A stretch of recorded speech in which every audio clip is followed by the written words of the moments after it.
O senador Davi Alcolumbre, presidente da Comissão de Constituição e Justiça do Senado, anunciou que a sabatina do advogado Cristiano Zanin, indicado por Lula para a vaga no STF, vai acontecer no dia 21.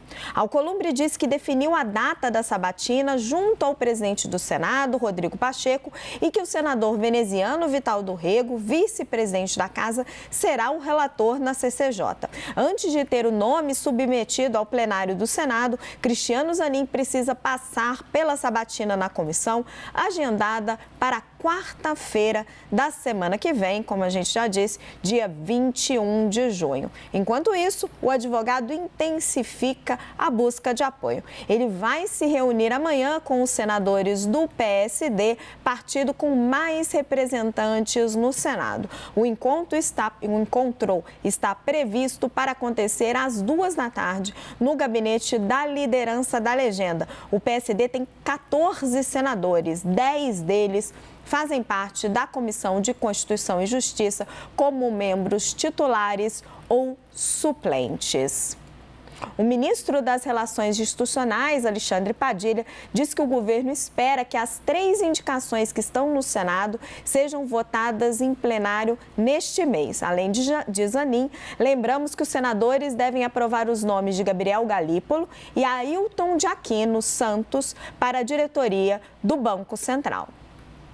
A expectativa do governo é que tanto os 2 nomes do Banco Central quanto o indicado do STF tenham a sua sabatina e a votação no plenário encerrada ainda no mês de junho. Tainá Falcão, hoje o Zanin esteve lá com o Rodrigo Pacheco, com Davi Alcolumbre, se reuniram no Senado. É claro que ele não tem uma interferência na data da sua sabatina, mas foi lá mais uma vez, já jantou com eles, está tendo uma parceria ali bastante azeitada, apresentou os seus projetos, a sua postura, o que ele pretende fazer no STF. A gente chama atenção também que a sabatina dele vai ser num dia e o julgamento de Jair Bolsonaro começa no outro. Tem ali um claro interesse do governo em não deixar que o julgamento de Bolsonaro contamine a sabatina do Zanin, para a oposição não usar isso tão fortemente ou mais fortemente do que pode se esperar para bater na indicação do Zanin, tanto que o Pacheco já se comprometeu, aprovou na CCJ, ele leva para plenário no mesmo dia, que é para não misturar com o julgamento de Jair Bolsonaro. Agora, como é que está essa peregrinação do Zanin, Tainá? Porque só o PSD não vai bastar, né? Não, tá super interessante de assistir, né, Raquel? Porque o Zanin é esse personagem super discreto, a gente inclusive sabe muito pouco do que o Zanin pensa em relação a vários assuntos. Isso foi até um ponto de questionamento na época por grupos jurídicos que tem aproximação com o governo Lula, com o presidente da República, que diziam, olha, a gente não sabe exatamente se ele tem, quais são as pautas que ele defende, se as pautas estão de acordo com o que a gente defende. Até para defendê-lo fica difícil. Esse era um dos argumentos que a gente muito ouvia, porque ele tem esse perfil mais discreto, mas está fazendo muito bem o dever de casa, o famoso beijamão. Está indo conversar com as bancadas no Senado Federal, já há confirmação desse encontro com a bancada do PSD. Hoje, mais cedo, o líder do governo no Senado, o senador Jacques Wagner, antecipou que eles já estão costurando também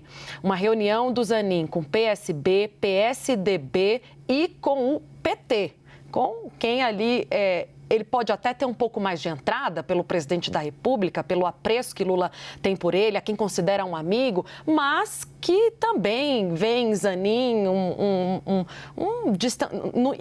distanciamento em relação a algumas pautas consideradas mais progressistas. Raquel trouxe aqui, na semana passada, Raquel, aquele encontro que o Zanin teve com lideranças evangélicas, até mesmo com deputados da bancada evangélica que são oposição ao governo, e que elogiaram a postura de Zanin. E nesse encontro, Raquel, relembrando o seu bastidor, ele foi muito inteligente de colocar como prerrogativa do Legislativo tratar das chamadas pautas de costume, né? Deve ser essa a defesa dele quando chegar ali frente a frente com os senadores. Vai ser questionado sobre vários assuntos que hoje estão ligados à esquerda brasileira e ao Partido dos Trabalhadores. Mas há uma percepção entre os senadores que a postura de Zanin deve ser mais de se colocar como um liberal na economia em relação aos pontos, aos questionamentos em relação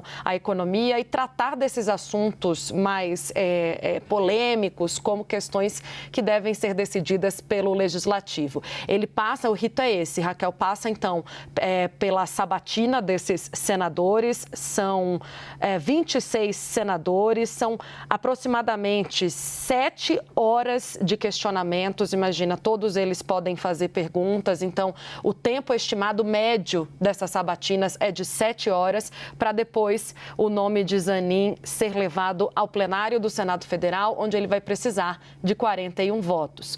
Vai ter unanimidade? Não vai. Alguns senadores já foram a público dizer que serão contrários à indicação de Zanin, até mesmo independentemente do que ele for falar. Não haverá convencimento. A Damares Alves, do Republicano, soltou uma nota esse final de semana dizendo que ela será contra a indicação de Zanin.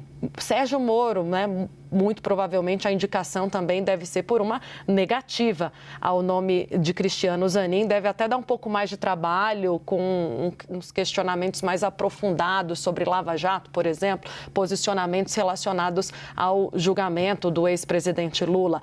Mas ele deve passar com folga. O governo espera que seja um nome aprovado com folga, sem unanimidade, isso nunca aconteceu, mas com folga, porque ele está fazendo o dever de casa, está circulando bem e está fazendo isso, Raquel, de forma independente, está chegando nessas pessoas e atraindo até mesmo aqueles que são distantes do governo Lula. Mas está tendo um ótimo assessoramento aí de Jacques Wagner, né, Tainá Falcão? Ninguém que é melhor, né? Bem habilidoso. Agora, Leandro Rezende, como que o Zanin está se aproximando desta oposição? A gente sabe que muitos senadores, não é a maioria, mas é uma fatia importante. A Folha de São Paulo até fez um levantamento sobre isso. Tem questões pendentes no STF. Ninguém quer ficar mal com o futuro ministro do STF. Como é que a oposição vai se posicionar em relação ao Zanin? Até porque o Zanin vai ficar lá uns 30 anos, né? Então é problema ali, enfim, quem tem problemas no Supremo Tribunal Federal não quer ter nele um adversário por pelo menos 3 décadas aí que ele pode ficar no STF. A questão da oposição, ela é até relativamente simples, né? O Valdemar Costa Neto, que lidera ali o principal partido de oposição, passou o recado. Não tenho nenhuma restrição ao Cristiano Zanin, acho que ele é um bom nome para ocupar o Supremo Tribunal Federal e disse que é prerrogativa do presidente da República a indicação de um ministro ao STF. Então, Valdemar da Costa Neto, presidente do partido de Jair Bolsonaro. Isso, então não tem ali nenhum problema criado na oposição ao Cristiano Zanin, né? Não tem nenhum reparo a ele dentro do PL. Eu conversei com senadores, inclusive do partido, que disseram, olha, é prerrogativa do presidente, a gente tem outras batalhas para disputar e o Cristiano Zanin é um bom nome, a gente entende ele assim, como uma boa pessoa para estar ali no STF. Claro que isso está embutido ali, primeiro, né? Essa questão que você colocou de não querer criar problema, porque vários integrantes do PL, né, não do Senado especificamente, mas do PL, têm problemas com o Supremo Tribunal Federal, tem vários deputados e tem o caso do Bolsonaro. Então, o PL está tentando ali fazer uma espécie de reposicionamento da sua marca, né, em 2023, no sentido de não ser mais um porta-voz das críticas à institucionalidade, né, de atacar tanto as instituições, notadamente Supremo Tribunal Federal e Tribunal Superior Eleitoral também, por onde o Zanin irá passar em algum momento, né, da sua carreira no STF. Então, para não criar esse tipo de problema, por entender que, enfim, que está dada a aprovação dele na CCJ, O PL não vai fechar a questão contra o nome do Zanin, mas isso não impede que senadores como, por exemplo, o Magno Malta já falaram contra, dizendo que é um absurdo o advogado do Lula estar no Supremo Tribunal Federal, enfim. O Magno Malta é do PL. Então, você tem esse caminho. Claro que o Valdemar Costa Neto disse, não vai ter um fechamento de questão contra o nome do futuro ministro do STF, mas a liberdade ali para quem quiser vote contra, quem quiser vote a favor. É mais ou menos isso. Caminho tranquilo para o Zanin na oposição. Joel, para mim está muito evidente a tentativa de separar um assunto do outro. Vota o Zanin na CCJ e Pacheco já leva para o plenário no mesmo dia para iniciar o julgamento de Jair Bolsonaro no dia seguinte no TSE. Por quê? Exato, é importante, inclusive para o próprio governo também, que fique claro que são duas coisas totalmente diferentes, que você, portanto, não macule a indicação do Zanin com a ideia de que seria alguém para estar ali, seja para ser leal ao Lula, seja para ser alguém para perseguir o Bolsonaro, que no fundo são coisas muito parecidas. E eu não tenho dúvida que é isso também que a oposição tentará explorar na sabatina. Agora, é claro que ele vai ser aprovado, assim, desde a última vez que um ministro do STF não foi aceito foi no século XIX. Então, podemos ver como líquido e certo que o Zanin será aprovado, o que não quer dizer que a sabatina não possa se prestar a algumas finalidades políticas e até mesmo a tentar solidificar na opinião pública essa ideia. O Zanin está sendo indicado, primeiro, porque o Lula não é republicano, isso já pega mal para o Lula botou o advogado dele, o Lula botou alguém para ser fiel a ele ali dentro. E segundo, para que se pese desde o início sobre o Zanin essa cobrança. Olha só, você agora é ministro da Suprema Corte e paira sobre você a suspeita de que você está mais de um lado do que do outro. Qual que é a reação que costuma acontecer quando uma pessoa tem esse tipo de suspeita? Tentar de todos os modos possíveis mostrar que não está de um lado, ou seja, até ir um pouquinho mais para o lado contrário do que iria em algumas votações importantes para mostrar sua independência. Vamos ver. Não acredito, eu acho que ele vai manter a posição dele de ser absolutamente qualquer tema ligado à Lava Jato e firmar essa posição. Agora é o Bolsonaro, né? A primeira questão é o Bolsonaro. Essa é a questão que acho que está pegando fogo.